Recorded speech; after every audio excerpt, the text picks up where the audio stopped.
Today is the third and final day in a three-part series News 13 is airing from stories we heard and saw firsthand out of Western North Carolina. News 13's Adriana Lawrence and Eric Cooper were on the ground with volunteers for 2 days, dropping off supplies for victims following the wide-range destruction Hurricane Helene left behind. Adriana joins us in studio, and we've talked about destruction and donations, but what about the journey to get there? Absolutely. So what should have been a 5-hour trip to our first stop, Hendersonville, turned into 7 hours sitting on the side of the highway in Florence. But I think one thing we can all agree on is our setbacks didn't even come close to what our neighbors in Western North Carolina are facing right now. 7 a.m. bright and early, bags packed for what we thought would be one night and calling our loved ones in case cell service was lost. 2 hours later, not one but two tires blew and a broken axle off the 20-foot trailer carrying supplies to people in the mountains, many crying out for help. It's just really been hard. Time was of the essence. We decided to scrap the trailer and had to go to Plan B, a plan we didn't have until another Myrtle Beach volunteer met us in Florence with a U-Haul, no questions asked, and joined us on the journey. Several kind workers with Black's Tire helped us move supplies from the trailer over to the U-Haul. At this point, it was 5 o'clock and we had to find a place to stay, given there was an 8 o'clock curfew for Western North Carolina. Generous strangers opened up their home, made us dinner, and the next morning we tried it all again. As the mountains grew closer, we lost cell service and relied on walkie-talkies,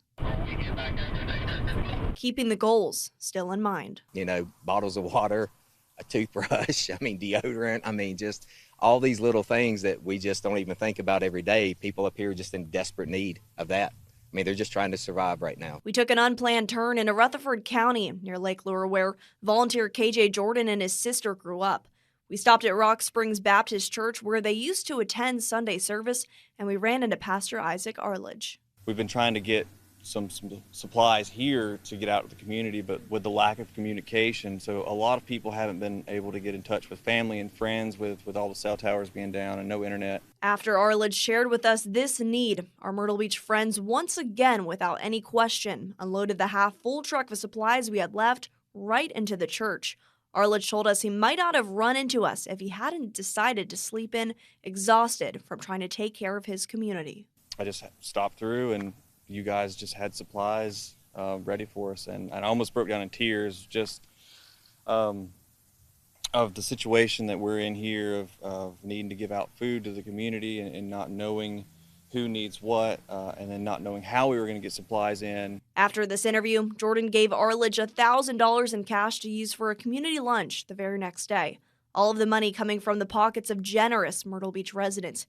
We followed up with Arledge a few days later, who told us the lunch was a success. It was a long journey getting up here with a couple tires blown and an axle blown, but I feel like Satan was trying to prevent us from getting here, but God had a plan for us, and I feel like we made it work. Our News 13 crew and volunteers shocked at how this came to be, but it's just one story of thousands across the region of what one community can do for another. The fact of ending up here where we're at right now, to me, is just, it's so heartwarming and emotional. And again, I'm trying not to cry talking about it, but it's just God's hand. It was meant to be. We're where we were supposed to be, and there's no doubt in my mind with it. Everything happened for a reason. As I came through and met these people, I seen your hand all in it, Lord. So I just want to say thank you again. I can't say thank you enough to you and to these people. Trying not to get emotional I know, right now. It's hard to watch. It really is. In my year and a half of working here, this is the most meaningful story I've covered. It is so powerful. The people that we met, the places that we went to, that is why we were there covering this. People coming together, helping people. And it was like you were supposed to be there, and all the emotions, and Yeah. he didn't want to take the money. And he didn't want to take the money. Incredible. Goodness. Absolutely. Incredible. And I spoke to Jordan today, and he said he's going back tomorrow to drop off more supplies to the church, and hopefully this trip is a little smoother this time around. Yeah. We hope so. Adriana, so much to unpack from this. Yeah. You're getting emotional. They were emotional.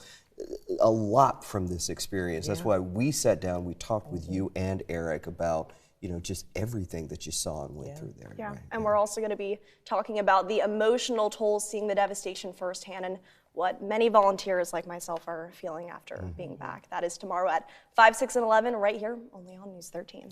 Adriana.